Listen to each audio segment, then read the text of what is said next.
Well, I think it's an area of difference between the sort of Ed Miller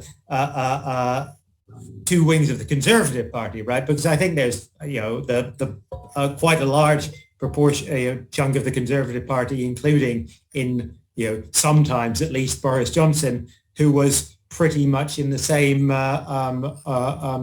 ballpark as Ed Miliband on that. And of course, in terms of what the UK has been very successful at over the last 12 years, sort of one of the big success stories is the success of onshore and particularly offshore wind, where the UK is genuinely a world leader.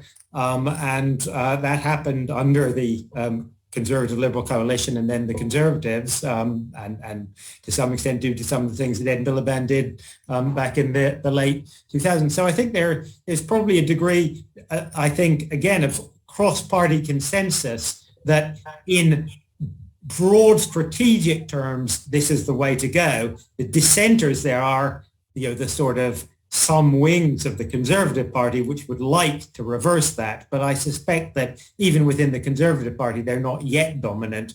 And certainly in the country as a whole, the mood is much more in favor of trying to ensure that net zero does indeed deliver that sort of industrial strategy gains. But of course, there's a big leap between saying the sort of general assertion that there are huge opportunities from the net zero agenda. If we don't pursue them, we will get left behind. And we have got, in some respects, quite a promising base to build on.